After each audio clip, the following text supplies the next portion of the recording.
Hello, welcome to my monologue. I thought I'd sit a little bit distant from you because I know some of you get a bit annoyed about the smoke. I apologise about that.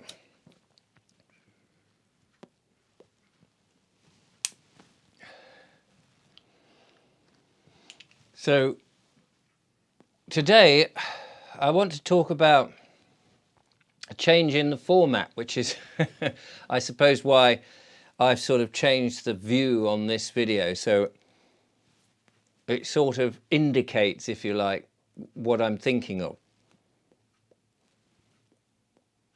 As you'll be aware, in the last couple of weeks, the last couple of years, 2.5 years, maybe more, 2 3/4 years, whatever it is, in which the channel changed into talking about what's going on in the world, in the political world, in the legal world, in the lawful world, in the health world, and I had loads of interviews and people coming on the show, and there may be a few more interviews to come, but I feel not too many, because I feel that the ship that is this channel is slowly turning.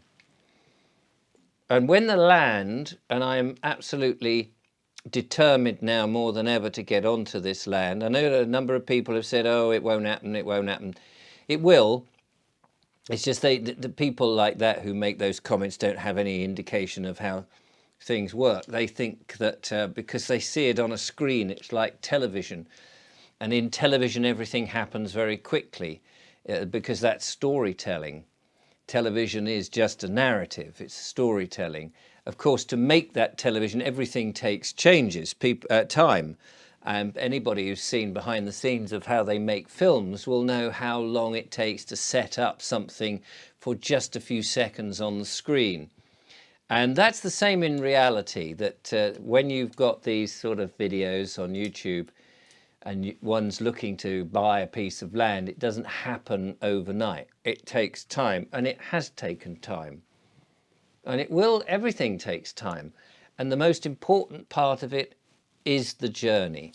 And Julia and I have been on that journey, understanding what's going on in the world, learning about health, about things that really we should have known when we went to school, or actually not have gone to school, but have been learnt from our folks, from the community, from people around us, not a state system. But let's not go into all of that. We know what's wrong in the world. We know all of this. We don't need to keep sitting and watching these videos. I mean, my colleagues on YouTube, so to speak, continually, obviously they need to make money, so they have to do scary videos week after week after week and scare you rigid and say, oh my God, look what they're doing now, look what they're doing now. And week after week, month after month, the same old crap comes out. Look what they're doing over here, look what they're doing, and this isn't right, and that's not right, and you should tell them. And nothing really changes. Well, as I say, we are the change. We have to take back responsibility. We've got to make the difference. And if we don't do it, who will? Who will? We're always expecting somebody else. Oh, look what they're doing over there. We must protest. We must beg. We must ask them not to do it. No. We must make the difference. And so the difference that's coming on this channel, as far as I can see, is as soon as we know that we've got some land, I think instead of doing daily videos like this, it will go to much more weekly videos, longer, and showing what's been achieved in that week, in that time, a little bit every day, showing the progression. Because when you're on the land, everything takes time. You've got to maybe cut grass, you've got to, well, I don't know that we'd be ploughing a field, but you've got to maintain the field, you've got to create something, you've got to plant stuff, you've got to build houses or cabins or workshops or whatever. You've got to go and buy equipment, you've got to do all sorts of bits and pieces and work out where your water's going and various things. You know, if you're starting from scratch and you're making the best, you've got to make plans. All these things, everything takes time. All takes time. People just think it happens because they sit at home and they watch it on screens, and it all happens on the screen. But real life's not like that. Real life takes effort, time, planning. And I thought the best way to convey that is probably in a video, a weekly video, because if you do it a daily video, it would seem like not much is going on. You know, oh, we did a bit of grass cutting today, we trimmed a hedge, or we picked some raspberries, or we planted some potatoes. Could get a bit dull and boring. And people like a bit of variety, don't they? And I also want to be able to show the trials and tribulations that we have, the problems that we have. People like watching things like Clarkson's Farm and programs like that because it's a narrative, and a lot of it's made up, and they purposely find those things that can go wrong. But without conflict and resolution, you don't have a story. If you've just got people getting on with their lives and it all works very well and there's no conflict, it becomes very dull and very boring. So we want to show, but we don't want to manufacture it. I think we'll have enough issues as it is, trying to do things, because we will be greenhorns. We will be novices in all of this. We won't know what we're doing.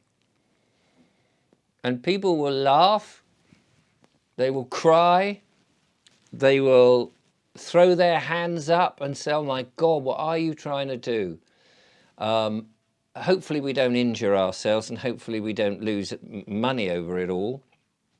But we feel, Julia and I, that we have to say, right, we are going to take responsibility for our lives, and we're going to try and grow as much as we can, be as self-sufficient as we can, support others where we can, build a team of people, if not for our land, but to go and help other people, to be part of theirs, to learn from, to share advice, to get back to basics, and not rely on the supermarkets, not rely on government, not rely on big corporations, but to get back to rely on ourselves, on our faith in the universe, in the source, in God, whatever you want to wish to call it, and nature.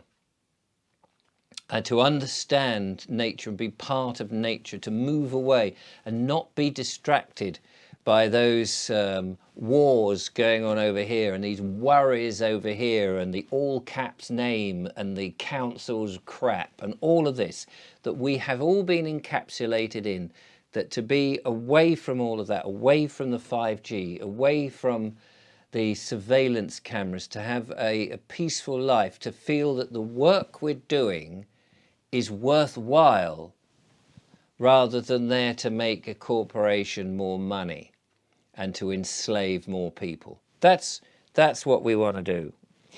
So we just got to get to this first stage of accessing a piece of land, whether it's only a couple of acres. More would be grand, but you know, nature has a habit of growing. And if you're just there with off-grid with a few hand tools and your own physical self, it's going to be tough. It's going to be tough. And at just over 60, you know, a lot of people think, that's the time I want to retire. I want to give up and have an easy life and sit in front of the box for the rest of my life. Well, not me. Not me. I don't want to do that. I've got this absolute desire to get out there and be in nature. I've been in a town pretty much all my life. Nature stuff resonates with me. As you'll know from my back catalogue of doing heritage, landscape and nature, of course.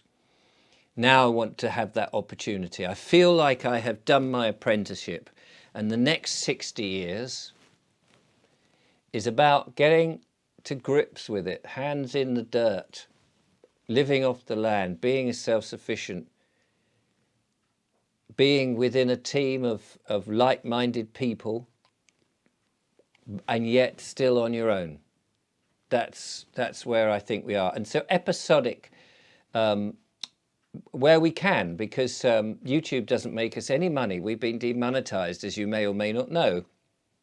So we make no money out of this, but we want to share, because if we can inspire and help and make people laugh and raise their vibrations and cause them some joy at our mistakes, then so be it.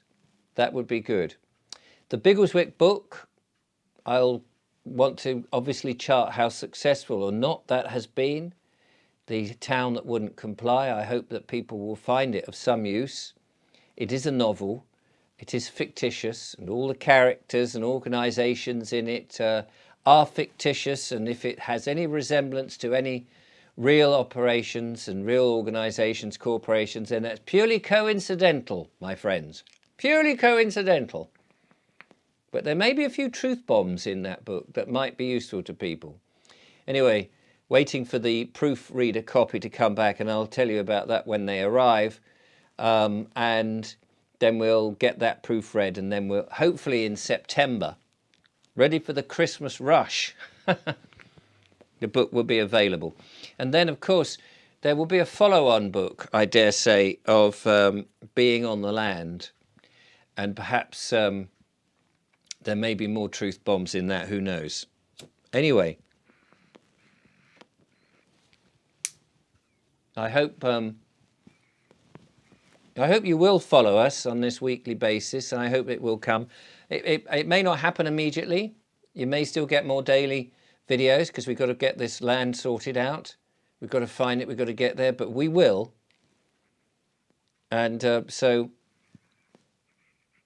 I'm just putting this as a mark in the sand, because it's got to happen. It really has got to happen. Thank you for watching. I appreciate people have sent me stuff to promote and all of that, and I'm sorry I haven't got around to it. It's just been a very busy time doing various bits and pieces, I can only do my best, and sometimes my best ain't good enough. I realise that. Until next time, take care, look after yourselves, keep positive. Don't let the bastards grind you down. Show them your teeth and smile, and that'll put the wind up them. Till next time, goodbye.